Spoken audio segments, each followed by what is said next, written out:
Ladies and gentlemen, welcome to another edition of Uncut History. And once again, I will try to find a way to mute this, me struggling with 21st century technology. And I am going to unmute our guest tonight.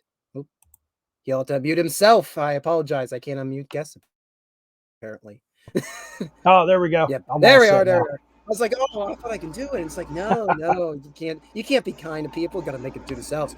So, welcome everybody again to Uncut History. I am Spencer from Readout Productions, and joining me tonight we have introduce yourself. Jim Abels from the NGP History Project. Yeah, thanks for having me Perfect. on tonight. Perfect. Oh, thank you for coming on. Thank you for coming on. Now, what we're going to be talking about tonight, folks, we're going to be talking about the Spanish American War. Yes, that was a war that happened. I know. You'd be shocked how many people when I go on the street and I'll say, the Spanish American War. The what? And I'm like, well, the War of Teddy Roosevelt. And most people today will still give me an deer in the headlights work. Teddy Roosevelt's in a war, and I'm like, oh God, we have fallen far. But we're going to talk a little bit more than just the Spanish American War. We're going to be talking about the Pennsylvania National Guard and their role in it, because I think most of you guys know I am located in the Keystone State. Particularly, I am on the western side. But we had people from all throughout Pennsylvania and all throughout the United States that participated. So we're just going to talk about one particular facet of the war through the eyes of the Pennsylvania National Guard. And we're also going to talk about the NGP History Project, who I've actually talked about before on the channel. They were on one of the preservation shoutouts. They are a living history group that preserved the legacy of the Pennsylvania National Guard, particularly between the time frame of 1870 and the 1910s. So I'm going to turn it over to Jim. All right, yeah, thanks for having me. And let me add this. Yep, go ahead. Oh, yeah, add the. There There it we goes. are. All right. So here's our logo. I give a shout out to. It's called Living History Company. They designed this logo, and it pretty much sums up what our group's about. And it has a bunch of key pieces of the National Guard's history. And all I did was send a bunch of photos over, and she put it all together. And yeah, it shows the keystones, all the different colors, everything we know. We typically know the red keystone. That's what we see on the 28th Division. But then all the other colors, they were all different brigades at the time. And there's elements of the marksmanship insignia in there, the cross rifles, which is really important to the National Guard at that point. And that's our logo. So, who are the NGP History Project? We're a group of us. I think we have about a dozen guys on paper, and we're a 501c3 nonprofit. And we started the earliest iteration of us started about 2018. There was two of us, and we had done Civil War, World War One, World War Two. Yeah, just all over, going all over the up and down the Eastern Seaboard, doing living history, working for the Park Service, doing their programs, and we have so much great history here in the Keystone State, and a lot of it's just unknown. Like you were saying, just talking about the Spanish American War. If you ask somebody about the Spanish American War, they're going to say San Juan Hill, Rough Riders, maybe some Buffalo Soldiers, and that's pretty much the extent of it. But Pennsylvania played a really big role in it, and that's kind of how we started this. But to research what they were doing in the Spanish American War, what they were wearing, what they were carrying, there was the way the records are written, it was a pain. So we had to work forward and backward to find out, when did they actually get this uniform? When did they get this rifle? So that's how it kind of snowballed into we're covering right after the Civil War up to World War One, and it just kind of all fell into place. We just became the nonprofit last year, and we've been doing living history programs, Pennsylvania, New Jersey, Delaware. We've even been down to Maryland for things. So it's been a pretty good time. But yeah, enough about the group, and let's talk about the guys who were actually in the National Guard back in the 1800s. So our state's National Guard, we get our start in 1747, and you That's might what I recognize. joked. I joked earlier when I said, "Oh, just briefly sum up the Pennsylvania National Guard." Wait a minute. You might notice the guy on the left there, Benjamin Franklin. So he created, it was called the Associators. We were a colony, but we're Pennsylvania was founded by Quakers, so violence, military stuff, that's not really their thing. But they did recognize a need for self-defense and protecting the interests of the colony. So the associators were formed, and they actually live on today. So that's how the Pennsylvania National Guard traces its lineage to 1747. So on the left, you'll see the oval with Benjamin Franklin. That's the 111th Infantry Regiment, known as Ben Franklin's Associators. And on the right hand side, that's the 103rd Engineers. And they're both in the 28th Infantry Division, and they carry that lineage forward from the 1700s. So moving ahead, we get into the Civil War. If you're a student of the Civil War and American history, you know that, man, they had a lot of guys participate in this. You had the regular army, but then they called for the volunteers, and then they just had these big recruiting drives, and they had drafts and stuff like that. Pennsylvania was number 2 to New York for the number of men recruited. It was about 360,000 men. So we had our standing militia at the time that would fold into some of these regiments or create their own. And we did artillery, infantry, cavalry, and then even the African American role during the war. They were called the United States Colored Troops. They were United States troops, but a lot of them were raised out of Philadelphia. So you And get a little tidbit, oh, when we talk about the African American troops come from Pennsylvania, the 54th Massachusetts, even though we associate Massachusetts, Pennsylvania was the largest contributor of troops for that one regiment. yeah, there are a lot of from the Susquehanna Valley. Even I work in Harrisburg, and there's a cemetery that you can see from my building that has where a lot of them are buried. So it's an interesting connection. But after the Civil War, you got these guys who were, they were in the militia, so they went back to their militia organizations, or they just really liked the idea, serving the country, or they liked wearing the uniform, maybe because they got looks from the ladies for it, or they just liked the structure of it. So a lot of these guys joined back up into the militia, or started their own organizations, or some of them joined the Grand Army of the Republic, which is it's like the American Legion is now. It's for the veterans to get together, and the NGP at the time, it was still called the Pennsylvania Militia, and they worked together with the GAR a lot for what we call Memorial Day. Now was Decoration Day, so they would go and decorate the graves of their comrades, and then like this picture here is in Gettysburg. This is for Hampton's battery. So if you look to the left of the photo, you see everybody in uniform. That's the current battery. And then to the right, you see the Civil War veterans. And they had a very close relationship throughout the post-war years up through the Spanish-American War. They're based out of Pittsburgh. And I forget the name of the park, but they have a really nice monument there. And one of the cool things about the Hampton battery is where the GAR, they had a firm line. We're the veterans of the Civil War. That's it. And the Spanish American War veterans, that was a spin-off organization after that war. But Hampton's Battery, their veterans association, brought the men who served in the Spanish American War into the fold, and they made them full members with all rights and privileges of membership. So that's kind of a cool little anecdote, about that post-war experience. So we're going through a lot of stuff after the war, and this is what makes the National Guard what it is for the Spanish American War. So in 1870, we dropped Pennsylvania militia, because of the National Guard law of 1870. So now it's called the National Guard of Pennsylvania. With that, we now have a militia tax. So any military age male, they have to register, with their local militia, join the company, participate, be active, or you're going to get fined. Or if you just don't want to do it, you can just pay the money. Say you're busy, you're a farmer or something, and you have a lot of work to do. You can just pay that militia tax. What that money goes to is it's divvied up among the military districts. So if you have a couple companies, say out your way or out my way, we need new uniforms because we got to keep up with the style or we've worn them out. They'll divvy up whatever that militia tax is to help defray the costs a little bit because the state's not paying for stuff yet. It's all coming out of their pockets, and they do fundraisers and stuff. They're a civic organization. I like to use the analogy of the volunteer fire department. If you're from Pennsylvania, everything happens at the firehouse. You have your wedding receptions Yes. there, Yes. carnivals, your bake sales, bingo. I mean, they did the same kind of stuff back then, and it was kind of like the civic center of the day, which not so much now because the units have outgrown those small little city armories. all the equipment, all the arms, all that stuff. So unfortunately, they kind of separated from that, but they're really an important part of the community.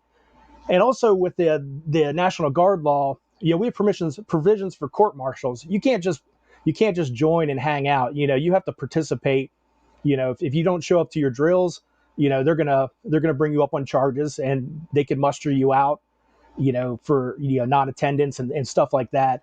We also have officers. We still elect them just like in the Civil War, but you have to know what you're doing now. They have review boards, so they're gonna go before their peers and their superiors, and they're gonna have to demonstrate their knowledge of what they know and things like that. And the NCOs have a similar thing.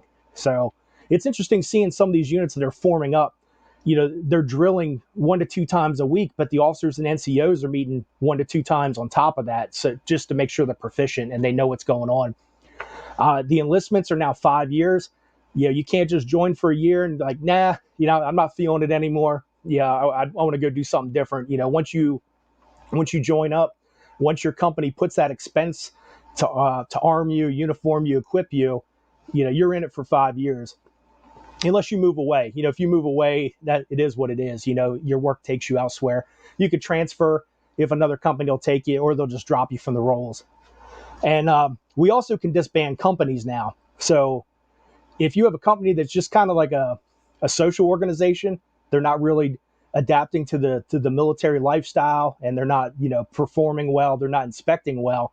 We can cut them off. We can disband them, and those men are welcome to go try to join other organizations, but their organization ceases to exist at that point. And here's a couple pictures from the 1870s. You can see some of the differences. Yeah, some of it they kind of look like Civil War soldiers, and they're actually wearing a Civil War uniform all the way up to 1880 at this point. The man on the left there, that's John Hartranft. So if you've ever been to the state capitol in Harrisburg, out in front of it, there's a man on a horse. That's him. He's a Civil War Oh, that's veteran. who it is. Yep. Yeah, he's a Civil War veteran. Okay. He received the Medal of Honor at First Bull Run, and he was also the one who read the execution order for the Lincoln conspirators. And he would also become governor of Pennsylvania, and then after his term of governor, he would command the National Guard of Pennsylvania. So it's kind of interesting that he goes from the chief executive for the state, and then he goes and he doesn't retire. He goes and commands the division for a while. But yeah, most of the pictures here on the left and the bottom, they're all Western Pennsylvania guys, and then the top one is the state fencibles, which they're an eastern part of the state. So we got uniforms all over the place. We kind of have to we got to standardize this. It's like the beginning of the Civil War. Everybody's wearing something different.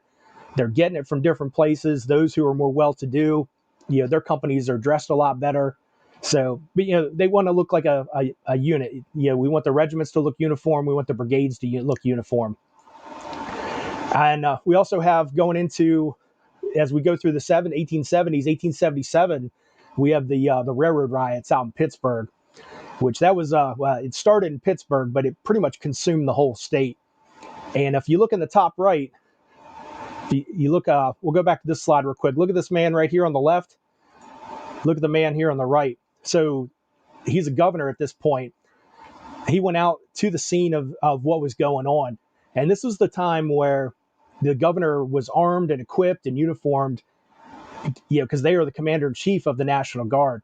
So they would go to the annual trainings. They would go to the parades, whatever they see fit. But they had the whole uniform. So it's just an interesting anecdote I like to bring up. It's kind of, it sounds weird nowadays. Could you imagine former Governor Wolf or Governor Shapiro showing up, and they have the multicam on, and the plate carriers and the Kevlar helmets, and it just seems weird. But back then, that was it. Different time, different place. Yep, different time, and it was more of a ceremonial role. But General Hartranft, he did serve in the field, and he did know how to command troops. But the railroad riots, that was another test of the National Guard of Pennsylvania, because you had men that were sympathetic to their neighbors, their family members, even just people that they knew, that were striking. And here you send an armed body of men that could could shoot into the crowd if needed, and they did, to compel compliance and kind of put down the rebellion.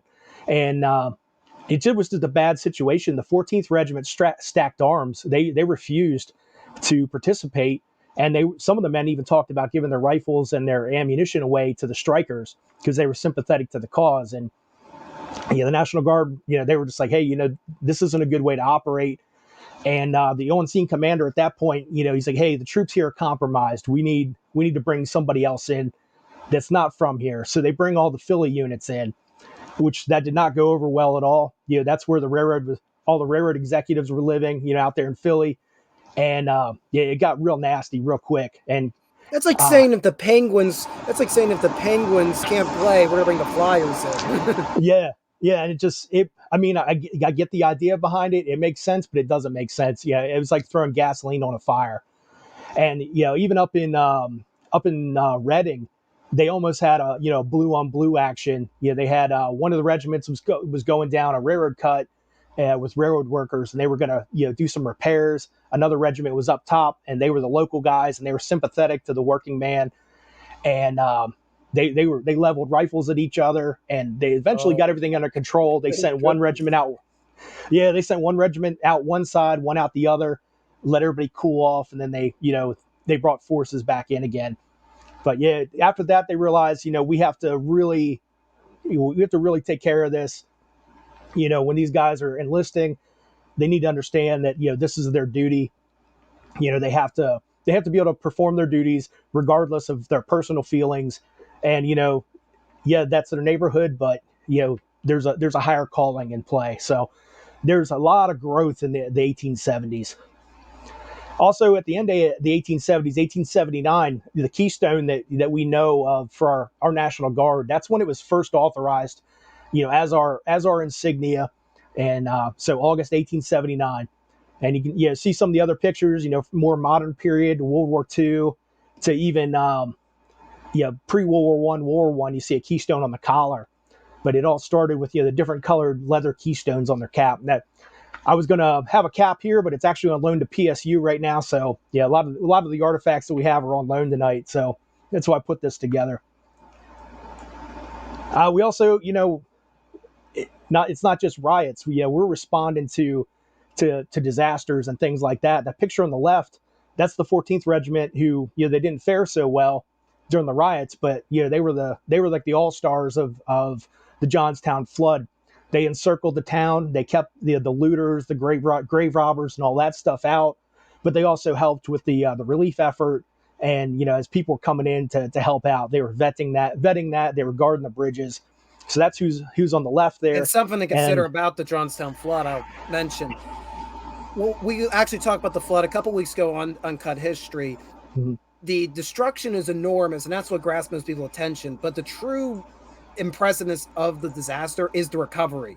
For as horrible as the disaster was, it was for the most part a smooth recovery, very quickly reconstructing the town, and the National Guard helping a large role stabilizing what could have been chaos afterwards. Yeah, and then even your veterans. We talked about the Grand Army of the Republic. A lot of those guys are Civil War veterans. You have some of the old soldiers from the NGP that were there. They came up as well with the Red Cross to help hand out supplies and things like that. And then the other picture on the right there, that's the 15th Regiment. That's at the Homestead riots. And just by being there, they didn't even have to fire a shot, for that one. Just that overt presence of patrolling and walking the streets like you see those guys. That's a squad of men just going on a patrol. And every morning they would do the dress parade, like you would see it like a Civil War reenactment every morning, every evening. Yes, it's part of their military duties. They're getting some drill in. But if you're in the town and you're thinking about acting up, you look up on the hill and you see thousands of men in ranks, flags, bayonets gleaming. I mean, that's enough there to say that maybe we ought to reconsider what we're thinking about doing here. Just that overt presence. So we have the we have the we're training for war, we're training to fight, but we're also we're there to help our neighbors and restore order for civil disturbances. So we're getting into the 1890s now. This is an original scene. This is from Mount Gretna, and this is one of the units they're swearing in. they actually swore in twice. So we're state troops, but we have to get mustered in just like during the Civil War. So when they initially showed up at the end of April, 125 years ago, it was raining, snowing. Yeah, it was ice. Weird for April. So they had a real rough time getting there, and they only told them to bring a couple days rations, and it seems like every command had a different amount of rations to bring. So yeah, you had that. Uh, the initial call, they wanted heavy artillery. We don't have any heavy artillery in the state. It's all infantry, it's all light artillery and cavalry. So they wanted a bunch of heavy artillery regiments, and they wanted um, larger infantry regiments. So our state National Guard, it's not they weren't staffed to the numbers that the regular army was at that time. So we have an issue now. We have the numbers that we need, but we don't have them in the order that the U.S. Army wants. So yeah, leaders went down to D.C. and they're like, "Hey, man, we got to figure this out. We want to get in this fight. We're always in it. We were number two, for troops during the Civil War. We want to get in this." And you have the generations. You figure you have the guys from the Civil War. These are their sons. And another analogy I like using, if you've ever seen the movie Rough Riders, how excited everybody was. All the younger guys are like, "Yeah, we're going to go do this war. We're going to go do this." That's how these guys were. They were really excited about it. So while they're Behringer, down in the most D.C., animated you'll ever see. He is yeah, the most animated you'll ever see in that film. yeah. And so while they're down in DC trying to get answers and get stuff sorted out, these guys are up here, they're getting their gear together, and then they do a big review, and they start swearing guys in. They ask like who's trying to do this, who wants to go, who doesn't want to go. And there's guys that just said, hey, I've been in the militia and the National Guard for quite some time. I'm up in the years. I'm probably not going to be the best candidate, so I'm gonna resign. Or guys, they just failed medically. They weren't up to par based on that. There was a real sad account. It was a guy. He was a Mexican War veteran and a Civil War veteran, and when they were doing that swearing in, the governor was there, and he was just really upset because he couldn't go, and he didn't pass muster. And the governor came up to him, Governor Hastings. It's like, kind of consoled him a little bit, and he's like, you did your duty. It's time for these guys to do it.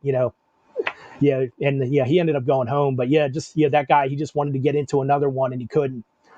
So after they do that, we're still trying to figure out what size organizations we need. So there's recruiting parties going out all over the state, going back to home stations, trying to get money. Yeah, not money, get people, get them there, because we only have so many resources. We only have so many extra uniforms. We only have so many rifles and equipment. And who gets to go first? The guys who get uniformed, equipped, and mustered in first. So it's a race. Everybody, we're not only competing against the rest of the country for all these choice billets, overseas or what have you, but we're competing against our own regiments and stuff. For those that are not history savvy, just to give you a visual of what we're talking about, imagine Black Friday when the doors Yes. open. Those shoppers are the equivalent of these soldiers in 1898 trying to get on the boats to go to Cuba and to go to the Philippines. So and for that analogy, you might like your neighbors, but that day you're getting the TV, they're not getting it, kind of thing. So we're plussing our numbers up. We're getting mustered in again, and we have recruits coming from all over. They have the final mustering in, and that's what the representative from the U.S. Army, and the troops, they start going from Mount Gretna to different places. There's a place down in Northern Virginia. It was called it's like around the Fairfax area. It was called Camp Alger. That was one of the places that the men were going for training and for staging. You have Camp Thomas, which was on the battlefield of Chickamauga, Georgia. There was a unit that went to Tampa. The 3rd Pennsylvania was down there. And you had guys going to Hampton Roads, to guard stuff there, and then up and down the Delaware River. So these guys were going all over the place. Lots of What rumors was the going on. what was the conditions like at these camps? Because they are being swamped. Yeah. So every year the National Guard would have an annual encampment, and they knew it's going to be in the summertime. We're going to be there for like a week. we're going to have this many guys. We need, according to the ration tables, we need all this stuff. And they can get the contracts set up. They can arrange for the transportation. Now they have to plan annual encampment. I think they had 3 days to do it. So they're moving around trying to get stuff. They're substituting. One of the rations they had up there, instead of beef, they used fish because that's what they could get. And they had trouble with some of the vegetables because it was, I guess there wasn't a surplus, or they weren't in season yet. Yeah, because we're in springtime. We're not getting there in the summer like before. So they had to do some creative stuff. But yeah, there wasn't enough tents. Because the tents that we have, they're made to house what we have. This is what our command is built on. This is how many we have. But you have all these extra guys coming. So they have. If you go up to Mount Gretna now, it's the roller skating rink, and it used to be they call it the farmers encampment, or the agriculture hall. They turned that into like a barracks, and they had all the guys, all the new recruits were staying there until they could go to their regiments, and they didn't have anything. It was very Spartan. They were sleeping on floors, on benches, and they couldn't even give them blankets because the blankets were U.S. Army property, and some of the officers weren't sworn in yet. They were sitting there as their supervisors. So they found a workaround. They went out and talked to all the quartermasters for the different regiments and companies and stuff like that, and got them to sign for the blankets so the guys would have something to sleep on, because they were already mustered into the Army. So they first mustered in the surgeons and the quartermasters, to handle that process. So it was just a mess. You had all that foul weather in the beginning. We're trying to get food. We're trying to drill. We have all these new guys coming. It's kind of like any kind of natural. It's like a natural disaster. You have all these people who are displaced. All these people, hundreds of people coming into Mount Gretna. We need homes for them. We need to feed them. We need to arm, equip, and uniform them. So Now, eventually they got it done. why is the Pennsylvania National Guard? Why Mount Gretna? Why is that where they have their summer encampments? It's just but I guess it's a little more. It's not quite dead center, but it's just a piece of land that ended up working out well in the 1880s, and they used it all the way up to the 1930s. And Oh, they would wow. try to Okay. yeah they would try to consolidate the whole division up there as often as possible, but sometimes they would go different brigades would be at different areas, or different regiments would do their own thing. So going back to Johnstown, the 12th regiment, they were in Conemaugh, and they lost everything. Oh, So no. annual encampment in the summer, they didn't have anything. So they did their annual encampment in September, Gettysburg, and they also supported the Grand Army of the Republic for the reunion there. And so they didn't always have everybody there, but they tried to. We also had a naval militia too, and Oh, okay. there was three units of that, and they pretty much packaged them off to the U.S. Navy. Um, you think the NGP was kind of like the redheaded stepchild of the Pennsylvania, the state of Pennsylvania? I mean, they had to fight for getting new uniforms, new equipment. They had to go up against the General Assembly and say, hey, we need these items. The gear is falling apart. Or, the men are wearing their overcoats for every inspection or parade because the uniforms are in bad shape. So, the infantry, artillery, cavalry guys are having a bad enough time, but the naval militia was even below that. They're like, get rid Real, of them. Yeah, send them to the U.S. yeah, Navy. that was like the easiest way to do it, and that's, I guess, how they were able to equip them. But there's a lot of lessons Ironically, an to learn. upgrade. Yeah, seriously, and same for the main body of the NGP. But this is what the camp looked like, and there's a rail trail. I don't know if you can see my cursor on here or not, but Yep. that line at the top, that's the rail trail. That used to be the railroad line, and everything here. These are all the camps. And where the Timbers restaurant is, that's where the headquarters was. And here's the lake everybody goes swimming at. And this is all that's left. Everything else, there's all houses underneath here. Oh, I mean, this darn. is kind of out in the middle of nowhere. But yeah, this is all that's really left of the camp from all that time. And I heard that they're talking about trying to put a parking lot in over here. So you got yeah, this is how big the camp was. This is all that's left, and then you're going to put a parking lot here. So yeah, it's we actually have a preservation campaign going this year, and that's one of the sites that we want to to support with some interpretive markers, because unless you really know what you're looking for up there, you're not going to really know what happened, with the National Guard there. And this is just a photo down here that we took, and this is an original, and we matched up the contours of the mountains and everything. But that's what the camp looked like. So you had thousands of men spread all over here, and all the supplies and everything were coming here. And this is where they were loading up and taking the train out to, wherever they were headed. So yeah, it's quite a feat. The quartermasters were definitely they were busy. The medical people were busy, and while all these guys were mustering in, there was a lot of guys that weren't allowed to. So the U.S. Army was very particular about who they would take and who they wouldn't take. They only, if they say a regiment has X number of people and we have these items, that's all we're taking. We're not taking anything extra. So the brigade bands, they were told no music. The musicians will be, per company, two per company, and that's it. That's all we're taking. In certain commands, they had officers step down and took NCO job, became non-commissioned officers. Everybody wanted to get in this war so bad that they were trying to get in no matter what. Like, hey, I'll take a pay cut. I want to go. So there was stuff like that, and all of our Very general, different time again. yeah, Today, I and, cannot imagine everybody like, I want to go. Everybody's like, get me yeah, off this crazy train. Not back then. They wanted on the crazy train. yeah. I mean, there was a lot of guys who were just like, nah, man, I'm not going. I don't want to do that. But there was a lot of guys that were, beating down the door to go. And then, we talked a little bit earlier about, the African Americans in the NGP. We had a group called the Gray Invincibles, and they were only a company at this point, and they were told, no, we aren't back. So I guess to put it in context, the military is still segregated. It's going to be segregated until the 1950s. So these units, it would be the Gray Invincibles. It'd be listed as like colored company, and in the United States Army, it'd be Regiment of Infantry, colored. It'd be like comma colored, and that's just what the terminology and how they labeled the units back then. So the Gray Invincibles, they were told no, so they tried to to plus up their numbers and try to recruit extra companies, and the United States government's like, we're not taking colored regiments from the states. So they were still in the National Guard. They didn't get to go anywhere, which was unfortunate. And they were actually one of the best units in the National Guard at the time. Their inspections, their drill, all their stuff, everything was exemplary marks. And they didn't get to participate.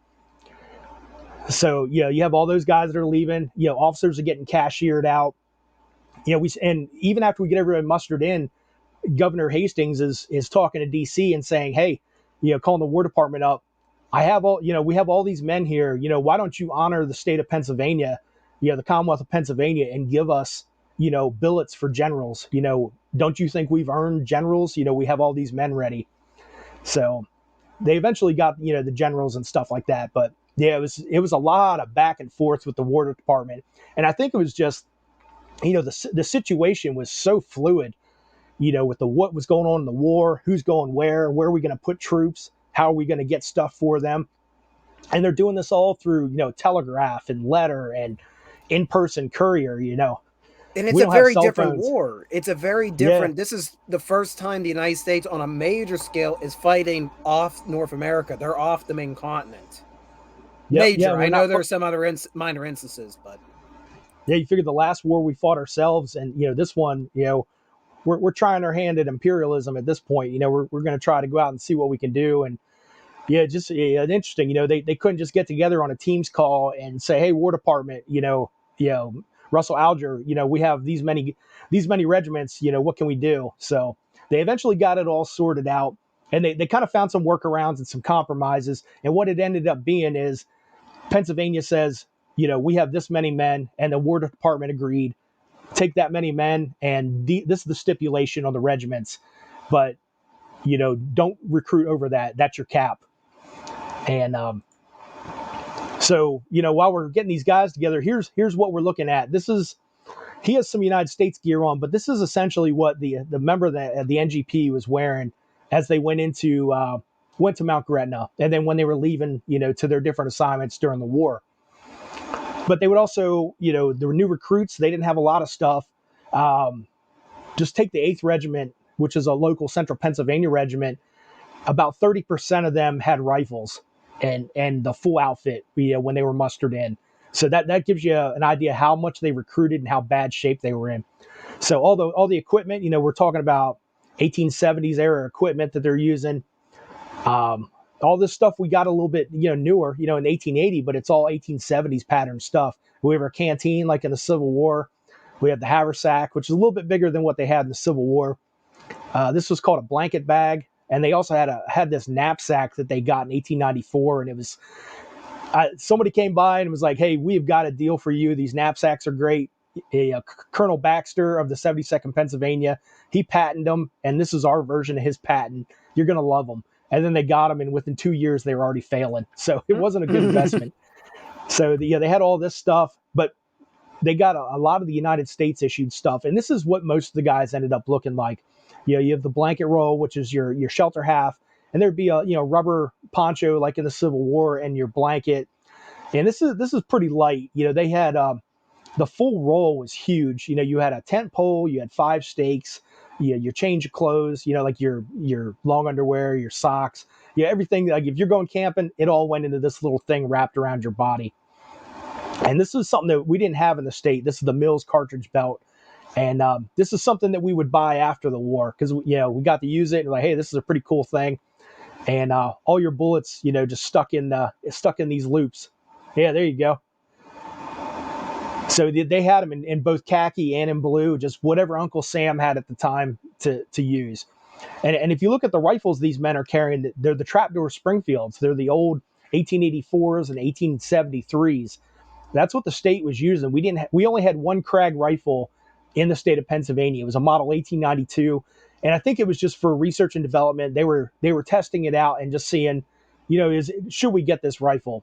And the state was very slow to get stuff. They were using the old 50-70 trapdoors up until they couldn't get ammunition anymore. They were making ammunition at the state arsenal in Harrisburg, and they just couldn't get the materials anymore. So that was the big push in the 1880s to get the 45-70 that you see here. But some of the men did get the Krag rifle. They were the ones that deployed. Like the 10th Pennsylvania had them at 2 different times in the Philippines. And then in Puerto Rico, I always mix the 4th and the 16th up. But one if not both of them had it. And I believe the cavalry troops they got the Krag carbines, but don't quote me on that. We mainly study the infantry because we all have feet, we can walk around. None of us have horses to do cavalry, and we don't They're have born cannons, with so. feet. It's quite Yeah, simple. the cavalry and the artillery, we know enough to be dangerous with their history, so we don't talk about them too much. But the infantry, we're not too bad, with their history. So here's what some of the units did. So this is the 2nd Regiment. They spent their war in Delaware. So you have the DuPont Powder Works, which DuPont is everywhere along the Delaware River, and then there was another piece of critical infrastructure on the other side of the Delaware. So that regiment was split in 2 pieces, and that's Pennsylvania actually got charged with some pretty cool details. I mean, the guys didn't think it was cool at the time, but the fact that the U.S. Army and the U.S. government was trusting this National Guard unit with guarding this key infrastructure, for the war effort. If the Spanish did manage to come up the Delaware River and take all that stuff out, we'd been kind of out of luck. This is the 4th Regiment. This is these guys fought in Puerto Rico. They ended up in Newport News, and this is actually a picture of them down in Newport News, Virginia, before shipping out. But you see that they don't have the big knapsacks anymore. They just have the blanket rolls and everything. They're just in their shirt sleeves. They're not wearing the fatigue blouse like you see. No, it's This. So just like the Civil War, with the wool flannel blouse, this just has an extra button on the front and 3 on the cuff. Wool trousers. We have the leggings, canvas leggings. The campaign hat. So we see a lot of the earlier NGP pictures on eBay. They're always in the Civil War section, and people are always trying to sell them for hundreds of dollars. It's like, buddy, that's after the Civil War, but they'll argue till they're blue in the face with you. So here's the 4th. This is the 10th Pennsylvania. Oh, yay. So the 4th PA, these guys are eastern part of the state. Second was Philadelphia, and they're an older unit. The 10th, out in Pittsburgh way. This is actually a blockhouse that they captured, and Oh, they saw wow. action. Yeah, a couple times. They had a time they were just kind of like running and gunning through the Philippines. They were on this long, protracted campaign where they were just on the move, on the move, on the move, and then they finally, were able to set up some lines, and that's when they first got Krags. They they wanted rifles that the U.S. armies, wanted the outposts and stuff like that to have rifles that can reach out a little further than the trapdoors could. So they got 20 rifles per company, and they had those for a little bit, and then they had to turn them in. And then I believe in 1899, the whole regiment got them. You see a lot of guys using them, which they had all the Krag rifles had to go back at the end of the war. The state didn't buy them until the 1900s.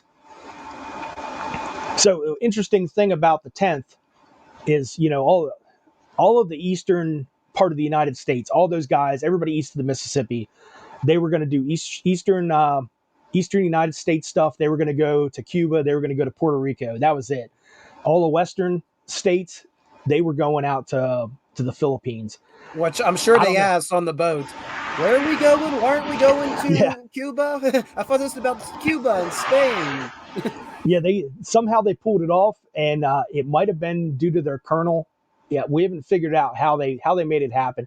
Pennsylvania just has a habit of we just happen to be able to get our people in all these positions, all these places.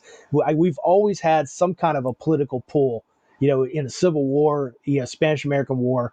We're always able to get our people. So they ended up going out to the Philippines, and their colonel, he was a politician. So maybe it was something to do with that. He knew some people. He was able to get some strings pulled. This is the 14th Regiment's camp. So, like the second, they got split in two. This is taken in Fort Mott. It's in Pennsville, New Jersey, or in Salem, Salem County, I believe it is. And they went there, and the newspaper headline said dumped into a hayfield. They Oh, showed up at God. this fort. Yeah, they showed up in a fort at the middle of the night, and nothing was mowed. And the next morning, they had to contract a farmer to go mow the field. And they said they had enough room to set the regiment's tents up, but there wasn't a lot of room to drill.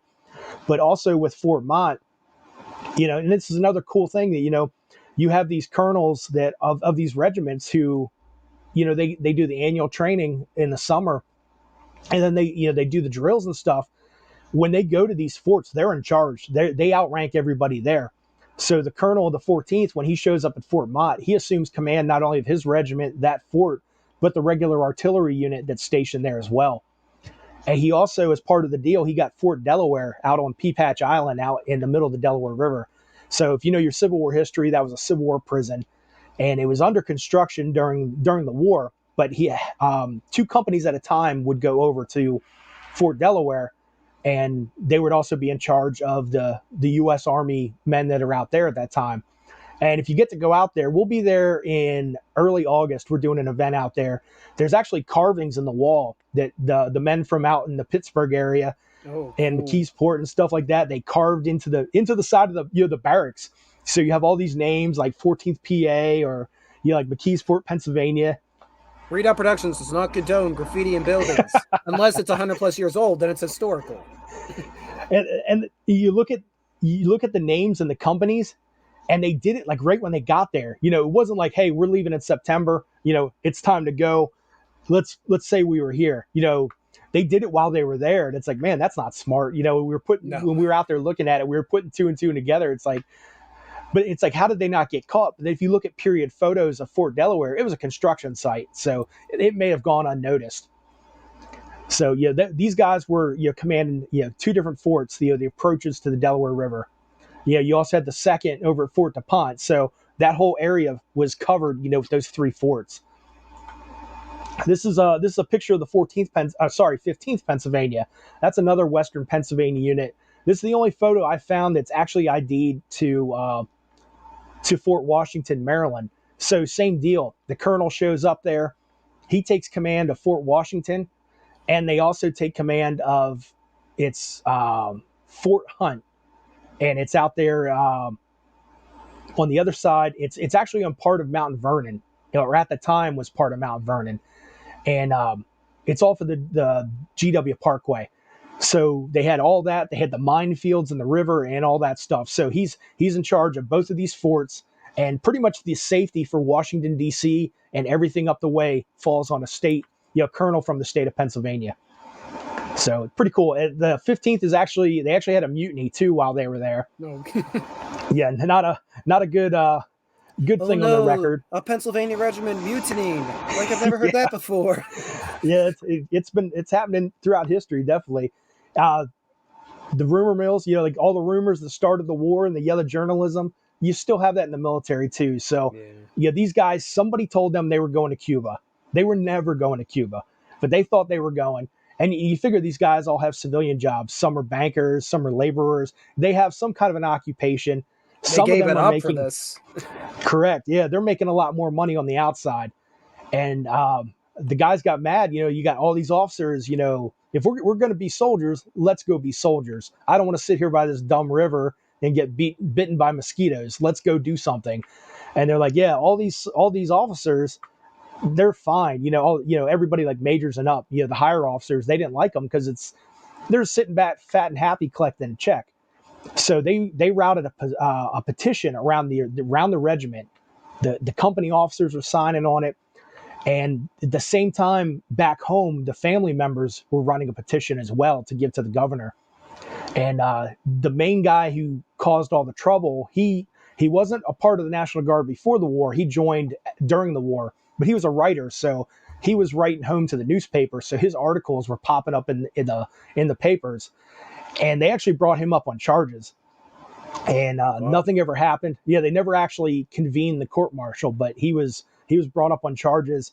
And shortly after this event happened, the 15th would go to Camp Meade outside of Middletown, and the 14th, the unit that we just talked about, they were out there. They were camped nearby, and I guess they were from neighboring counties. And some of the guys were hearing like, hey, the 15th, they were trying to go home, and their officers were like, hey, don't even get involved in that. It was real bad for them. We're not having that in our regiment. So that was the only time that we had, somewhat of a mutiny. This is the 16th Pennsylvania. This is actually in Puerto Rico. And if you look at the period text back then, they spelled it Porto. Yeah, Puerto Rico. It's like almost phonetic. But yeah, they did some time out there in Puerto Rico. And yeah, just you think, you're from, small town in Pennsylvania, and you're going to an island that you probably never even heard of in your life. And you're going to march all around. It's jungles and hills, and it's quite an adventure for a young person during that time. This group is the 18th Regiment. So we've had regiments that got split up, but now we have them. These guys got split up all over the place. So they were at Fort DuPont in like Delaware City area, guarding critical infrastructure. But we also had a component out in Alliance, Ohio, of all places. And it's like, why out Why there? There's Alliance? like there's no way the Spanish can get out there. Is there a There's factory no out water. there? Yeah, Railroad that's what it juncture? was. Okay. So the factory actually made these huge cranes that I can't remember if it was for working on ordnance or shipbuilding, but that's where like I guess they were all made out there. So they deemed it necessary to have a unit there to protect against sabotage. And if you read up on some of the camps, even in Mount Gretna, there's accounts of like there's a Spaniard running around the woods, a Spanish saboteur, and down in Camp Alger they had the same kind of stuff. Whether it was true or not, it was probably just all hype. And then the rest of the regiment went all the way up north to Sault Ste. Marie, Michigan, which is right along. It's a series of locks and canals, kind of like the St. Lawrence Seaway, but it's very Okay. compact. Yeah. So you have Sault Ste. Marie, Canada, Sault Ste. Marie, Michigan. And again, they were there guarding the infrastructure to keep the shipping lanes open on the Great Lakes. So Sounds they like the spent their furthest war. place geographically you can be in a war with Spain. Yeah, and I think that's the furthest north and the furthest west anybody from Pennsylvania went during the war. So this picture is actually up in Sault Ste. Marie, Oh, cool. Michigan, and it's they were at a place called Fort Brady, which the only thing exists of it is called Brady Hall, and it's part of Lake Superior State University. They built a college like Ooh. right on top of it, and then all the artillery. they all went down to Puerto Rico. So you had 3 batteries: Battery A, B, and C. Uh, Battery A, I believe, was Keystone Battery. Battery B was Hampton Battery that we talked about before, and then Battery C was out of Phoenixville, eastern part of the state. Yep. So this one here on the right, this is actually Battery B. They're the only ones that came close to actually fighting. They were loaded up. They were ready to go.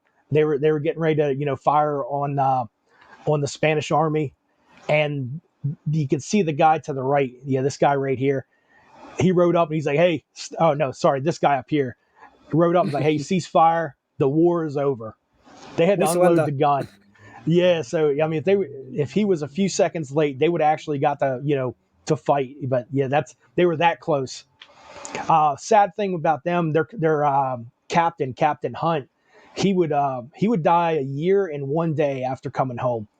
Oh, He just wow. from complications from malaria, and a lot of the PA guys they just got sick from the conditions and the places they were at. But even the camps, like Camp Thomas, Georgia, Yes. was Yes. just horrible. Just like in the Civil War, disease was like the big killer. And that was one thing that the Hampton Battery did is when they got down there, the captain bought these huge aluminum kettles, and that's what they boiled all their water in it, and they didn't have any sickness or very minimal sickness while they were Okay, down there. that was a smart move. He knew what he was doing. Yeah, and then he ends up getting messed up down in Puerto Rico and passing away when he gets home. So yeah, sad part of that. He's buried right next to I forget who he's buried next to. He's buried next to a pretty prominent person from Pennsylvania military history. And then we have the cavalry. I don't really have a lot of cavalry pictures. This is Philadelphia City Troop. This is some of their commissary, and this guy's from the Sheridan Troop. And I just noticed this tonight. This he has the cavalry sabers on the front of his hat. This is a piece of Spanish insignia. So he picked up a Ooh. souvenir while he was down there. But yeah, I don't recall what they got into. If they got into action or not. Like I said, we don't really study the cavalry too much, just because we'll never portray them unless we hit the lottery and we learn how to ride horses. But yeah, a lot of these units would come home, and they had the Jubilee Parade in Philadelphia, which was for those that were around in the 90s, the Gulf War Parade, with all the yellow ribbons everywhere and the ticker tape and streamers. That was kind of like the victory parade. So all the units that were actually here in the country, would participate in that. And some of them, they kind of got the short end of the stick, like the 8th Pennsylvania. They were down. I think they were Camp Thomas, Georgia, and they were at Camp Alger. They went to Camp Meade over in Middletown, and they're like, "Oh, cool, we're home now. This the war's over, we're done." Then they go do the parade in Philly. They're like, "Oh man, we just did the victory parade. We're going home." Then they packed them off down south. So those guys, Oh. they didn't come home till 1899, and there was a couple units that were like that. So what else do we have? You asked about prominent Yes. people who served. So the man here on the left is General Gobin, John Gobin, and he's a Civil War veteran. He fought down in the Carolinas. He's a pretty cool guy. Yeah, definitely look him up. I believe he was in the 47th Pennsylvania. He was in the GAR, the Grand Army of the Republic. I believe he was one of their commanders too. One of the early. I forget the title that they have, but he was one of the early guys for that. He actually did not participate in the Spanish-American War. He resigned. He got elected. I believe he was lieutenant governor. I may be wrong. My brain's a little foggy tonight, but You're he got fine. You're fine. elected to. He ended up getting elected and filling an office. He got a But nice cushy job. Let's just say that. He got a yeah, nice cushy job. No need to campaign. yeah, and he is like the soldier. He had very high expectations for his men. The 8th Regiment, the Company G out of Carlisle, was called the Govan Guard after I've him, heard of and them. he was the commander of the 8th Regiment. Then he commanded the 3rd Brigade, which had a blue keystone on their cap, and that's the that's the brigade that the 8th was in. And the 3rd Brigade and the 8th Regiment, they were like the pets. Anytime there was anything cool going on, like when they had the High Watermark Monument in Gettysburg, the one right up there at the copse of trees, the cannons and the book, the 8th Regiment got detailed to do that. So anytime anything really high profile, it was either the 8th or 3rd Brigade Regiment, just because they had really good marks. Yeah, they were really good with the drill, and yeah, he didn't take a lot of slack off of them. He demanded excellence, and that's what that's what they gave him. So he definitely was a cool guy to command, and yeah, he would probably have been pretty cool to serve under.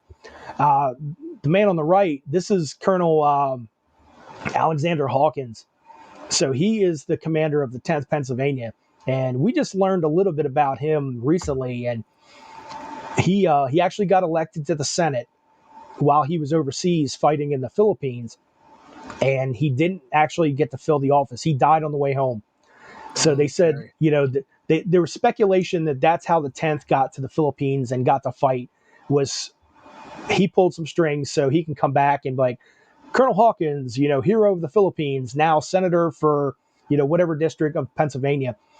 So it turns out he was sick a lot of times, and the executive officer, the lieutenant colonel, he actually ran the regiment through the majority of their time deployed. And we always thought, maybe he had malaria or something like that. So it turns out we're speculating colon cancer.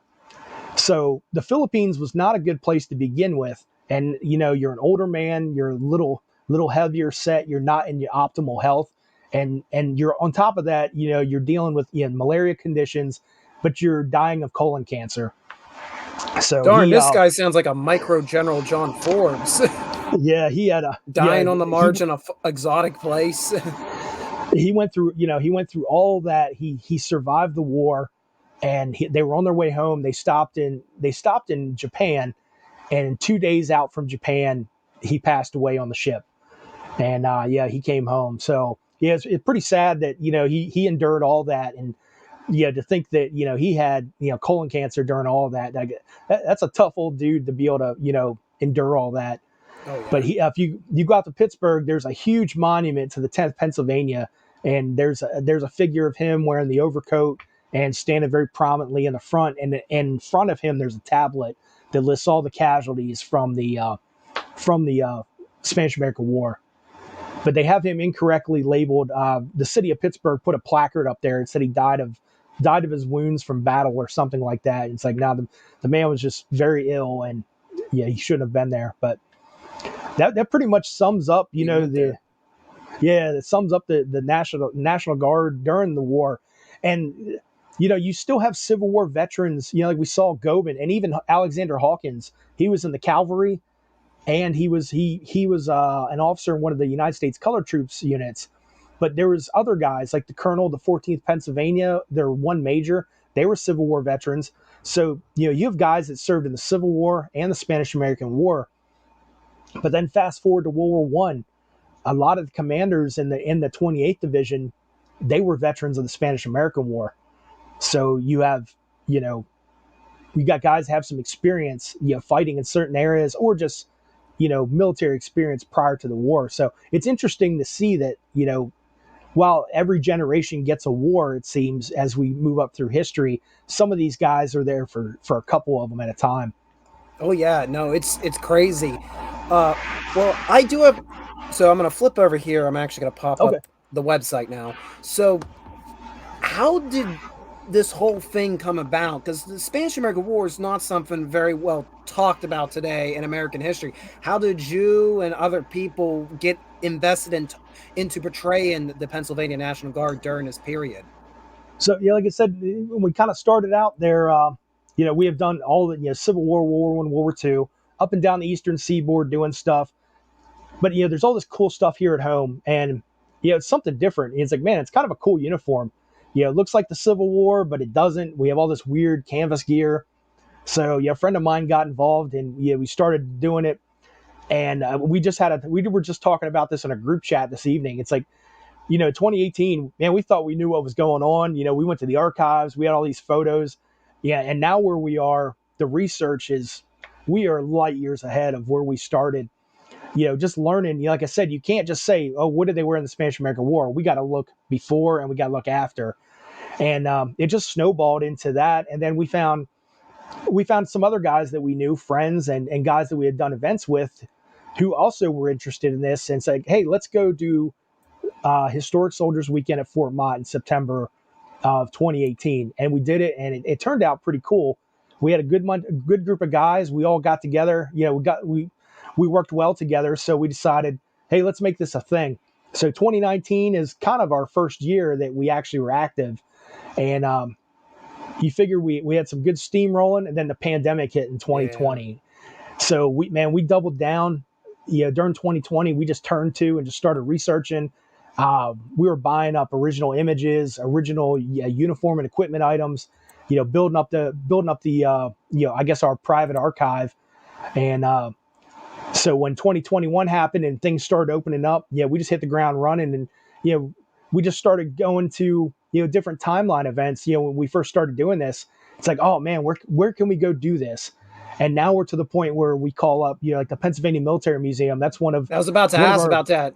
I know you guys have a bit of a relationship with the yeah. military museum. We can call them up and hey, can we come up there on X weekend and do XYZ? And they're like, yeah, great, we'd love to have you. So we've got a really great relationship with PA Military Museum and the Pennsylvania Historic and Museum Commission. So we were up there in April doing World War One. We'll be back in September doing 10th Pennsylvania and the Philippines. But also, Fort Mott was pretty much where we got our start. So that's New Jersey State Parks, and the ranger out there, Andy, he's a great guy. He's supported us from the beginning. So we love going out there. That's kind of like the home base, where we got started. We're going this year. We're also going out to Fort Delaware. This will be our second time there, and it'll be the second time that Spanish American War has ever been interpreted there. So we did it Oh, both that'll be times, cool. and we're actually going to go and actually spend the night out there too, which is pretty cool. You don't get to do that often. Some of the guys We're who gonna do Civil strand you War, on an island in the middle of the yeah, Delaware. Happy let us hunting. let us feed the mosquitoes for the night. Yes. So we did that. And we were at Mount Gretna back in May. So that was our second event there. And we partnered with Penn State University, Penn State Harrisburg out in Middletown. We loaned a bunch of artifacts out there this year for their display on the Spanish American War. So it's really cool to see. What started as just two guys. Like, hey, let's go do this timeline event, or let's go do this, or let's research this, to a handful of guys, to we have about a dozen guys now. And we come from all over the place. We have veterans, we have guys that actually in the Pennsylvania National Guard or used to be. We have educators, we have tradesmen, we have a tailor. Every walk of life we have. We're all different backgrounds, all different political backgrounds, but we get together, we mesh very well together. Which is surprising for groups, and we get together and do this. And one of the things that we always talk about is Civil War, those units are gone. Revolutionary War, they're gone. But these units, there's units that actually exist. They're tied to the units that we It's portray. true. And So that's you why can't mess it up. I was so interested in particular. I kept in our conversation about the 10th PA, because 10th PA, well, they essentially become the 110th. Their lineage rolls into the Mhm. 110th. My father was with the 110th for many years, and he was based out of um, well, for a little bit, the Mount Pleasant Armory, the Greensburg Armory as well. So that's the lineage I learned about. That was as far as Mhm. those roots go back, particularly with Company E. That was where he was based out of, not the obviously the 110th, but still. Yeah. So those lineages are still there. A lot of Yep. them are. Yeah. Every unit that we're portraying this year exists today. So in April, we were the 8th Pennsylvania Company G. They're part of the 112th now, and I actually had two family members who fought in World War One with them, and the one was in the hospital during the summer of 1918, but the other one, he made it the whole way through. And we speculate that he became a corporal because there wasn't anybody left. They went in with like over 100 guys, and I think like 25 came out the other side. When they went to refit. So that unit still exists. We have family connections to that. Fort Mott, the 14th Pennsylvania, they're part of the second combat team for the National Guard. I believe they're a field artillery unit now. The 10th PA, like we said, is the 110th. So we can't do it wrong. We have to be on point with everything we do because the units still exist today. And that's one thing I'm very careful whenever we do stuff. We're called the NGP History Project, and people try to overthink it and spell it out. National Guard of Pennsylvania. It's like, no, even that is, we are not affiliated with them. We share our interest in their history, and so we try to make sure we're a part of that. But we like supporting the history of that organization. But that's why we're so detail oriented. And if you look at any of our event things, any of our event briefs or requirements, they're pretty stringent, but it's because these units exist. We can't do it wrong. And, you know, Now, everybody where does honor the vets somebody and stuff. so I do Civil War reenacting. Yeah. Where do you get the equipment to do Spanish American War? What are you guys doing Uh, with that? so yeah, that was another talk we had today. We actually just got some cups in. We had custom made. So there is a company that does, well, there's a couple companies that do certain items, but there's not like a one-stop shop really. Okay, I didn't If you're gonna, figure.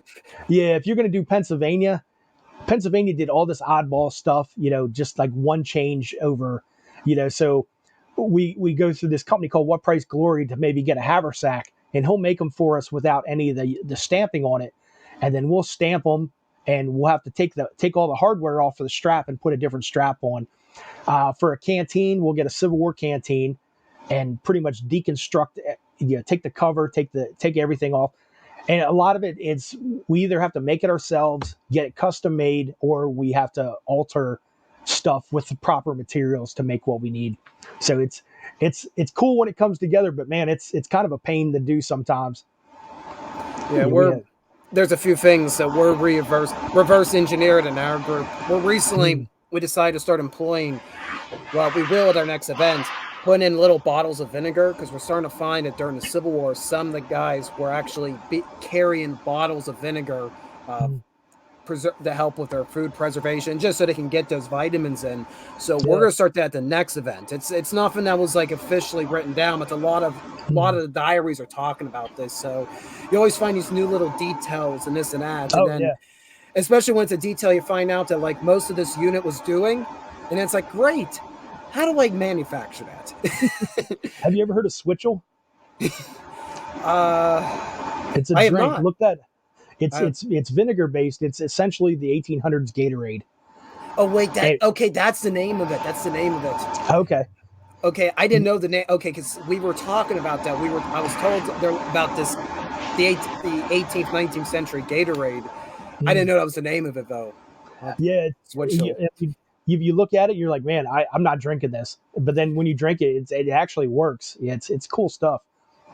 But yeah, even the uniform, the uniforms, it's not just a standard fatigue blouse. The lining's different for Pennsylvania, and we got really fortunate. That company, What Price Glory, Jerry Lee, he actually had the leather equipment manufactured for us because the originals are just too uh, they're too fragile. They're 100 Yeah, over 125 years. And you can't in clear conscience take that stuff out and use it in the no. field or even in a like a static display. So, you know, he already made the stuff, and it's like, can you make it just say NGP? So he did the belts, he did the buckles, brass buckles. I mean, we're very fortunate that he was able to do that for us because that was a game changer, and it's a required thing. I mean, it's just what they had. So yeah, we're very fortunate that he was able to do that for us. And there's a guy, Tom Frost, up in New York. He does canteen covers, like all our stamping that we have. He did the stamps for us. Even when we did the 1916 event, he actually made the covers for us, which are totally different than what the U.S. Army was using at the time. So we're really fortunate that we have a lot of good talent in house, but we also have friends who do a lot of this stuff that can help us out with their talents. So it's a lot of networking, and it's a lot of good partnerships, and yeah, just working together to make it happen. Now, what are you guys? I know you mentioned earlier about maybe trying to get into some preservation efforts of Mount Gretna Yes. and stuff. Uh, are you? What would you like to see in the coming years at some of these sites like Mount Gretna that are relating to the Spanish American War in the continental U.S.? What would you like seeing done with these? Because there's not a lot of Yeah. monumentization for them. Yeah. So this year we call it the Preservation and Education Campaign, and the goal is $5,000. We have a GoFundMe set up, and each of the 5 sites. So $5,000, 1,000 per site. Mount Gretna, we would like to have some signage that to help interpret. We'd like to pay for that for them. Um, Fort Mott, same thing. They have a museum at Fort Mott that has some NGP stuff, but we'd like to get some markers there. Yeah, there it is. There's our thing. If you go to our website, ngphistoryproject.com, or if you go to our Facebook, make sure you like and follow our Facebook because we put a lot of stuff up and we do a lot of Yes. updates. So you see, we got $275, man. We got a long way to go. Yeah, we're going to run it all the way through New Year's Eve. So yeah, we're going to try to make 5K. We'll see what happens. But same with Fort Delaware. We want to put some signage up there. Um, the first thing that we did this year, we went to the Commonwealth of Pennsylvania has a flag vault. All of all the Yes. Pennsylvania battle flags, and it's amazing. They have the Spanish American War, the Civil War ones, and they have a fund that you can go to. You can donate to. You can't say, "Hey, this is for this specific flag." It's for the good of the. It's for all of them, and we want to kick some money into that. And we were there in April. The 10th PA's flag. It's actually there's some it's going through a process. It kind of has like a dust as the material breaks down, and you see it on the civil. Yeah, there's the 10th flag. So I don't think you can really see it in the picture, but on the white you'll see like around here you'll see some like dust and stuff like that. It's just from it breaking down. And the goal of these flags is try to slow the process down so future generations can see them. They have a really good setup there. That's a brand new facility. Jason Wilson runs it, and he does an awesome job out there. If you ever want to see these, go to the Capitol Preservation Committee, and you can schedule a tour. And Yes. while you're in Harrisburg, schedule a tour to go to the Capitol as well. It's the state's house. We're all citizens of the state. Go see where your government happens. It's a beautiful building. But yeah, we want to kick into that. And the fifth one is the PA Military Museum. They have some really good educational programming and initiatives, and we want to support that as well. So those are the 4 sites that we're trying to help this year, and we'll see how it goes next year, and we'll pick a bunch next year and try to raise money. But yeah, that's the whole point of this, education and preservation, and you know, keeping the getting the history out there. I mean, we've learned a lot, but there's so much more that we have yet to learn. And what we thought we knew in 2018, man, we're like light years from that. And it's cool to be able to put these stories out here, and a lot of it's local history. And when we put them up on our Facebook, you will tag the like the local historical society or put it in one of their museums or whatever, so it gets read out that way, and people you'll see in the comments like, oh wow, I never knew that was there. So it's cool, all the hidden history, all the local stuff that's out there, and it's just Now, a good way to yep. give back. I have one more question before we finish Sure. up, and that really is, in your opinion, why preserve history? It's history. It's everywhere. It runs in cycles, and the more you know about it, the more you understand it, will help you see it as it comes around again, or may help change your views. And oh, there's our event passing right there. Change your views on things based on things you've experienced or things you've read about, or people who've come before you, what they went through to give you what you have. And I guess a good example, like people kind of dog the United States, and they kind of talk bad on where we live and stuff like that. I've always, I've never thought that way, but when I've gone out of the country with the military and I've come back, it really makes you appreciate what you have here after you go to some of these places where people are a lot less fortunate. So I think if more people look through the lens to see, how good they have it because of those that came before them, we're living pretty fat, dumb, and happy these days in the 2020s compared to what our forefathers had to go through. My family right now, the World War I generation, they were coal miners. So I'm a couple generations away from being from the coal miner, and I work an office job. It's you know just learn your history, your local history, your family history, and because the family history, the local history, a lot of times it's not written down, it's passed down orally. So if you can get those family histories down, those family trees and things like that, preserve it for the future generations, and you might solve a problem down the road when somebody's doing research based on what you recorded. So just yeah, keep it going, and keep learning, and you know just protect and preserve the artifacts. And that's the thing with us, with all the artifacts that we have, we're just the caretakers. Somebody else will be the next caretaker when we're gone. So I guess that was kind of rambling, but yeah, it's No, no, that's feel pretty perfect. strongly about it. No, when the question of why we preserve history, it can't be simply answered. Everybody has a Yeah. different interpretation because it's the Oh, story of definitely. all of us. It's a story of all of us. And we all have Now, different ideas on certain ideas, certain subjects, and where I'm more uniforms and equipment, somebody might be more facts and figures, and everybody has their strong points. indeed, indeed. So, if, and I shouldn't say if, you guys all want to support the NGP History Project. I know you guys want to support them. There is no if or but. You're going to support them. I got my pen. I will. That's just kidding. Just kidding. So to support the NGP History Project, you've been seeing the link pop up all night. It's in the description below. You can go to their website. On their website, you'll be able to go to all of their social media outlets, Facebook, Instagram, and you'll also have access to the GoFundMe page we showed earlier, so you can support their preservation education project and help save these parts of our past, forgotten parts of our past. And hopefully, a few years' time, we will have a more proper interpretation. People can go visit these sites, have a more physical interpretation of what we've been talking about tonight. Now, if you would like to see more videos like this, you can come over to Readout Productions and subscribe to this YouTube channel where we live, preserve, and explore history.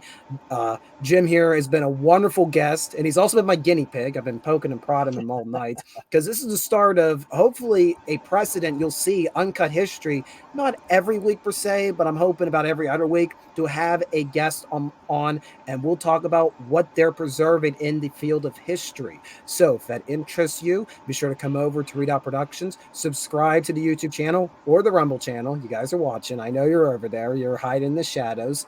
If you like this video, hit the like button. It'll help both this channel and the NGP History Project out because it will remind YouTube that history videos matter. And if you want to go the extra mile in supporting Readout Productions, there is a link to my Ko-fi page in the description below. So be sure to support the NGP History Project. If you want to see more videos like this, support Readout Productions. And any final comments you want to throw out there, the floor is all yours. Yeah, thanks for having me, and yeah, always good to support somebody here in Pennsylvania, from a historic site to to your channels here. We like supporting the home team. We're a Pennsylvania group, so it's always good to do stuff here in our own state.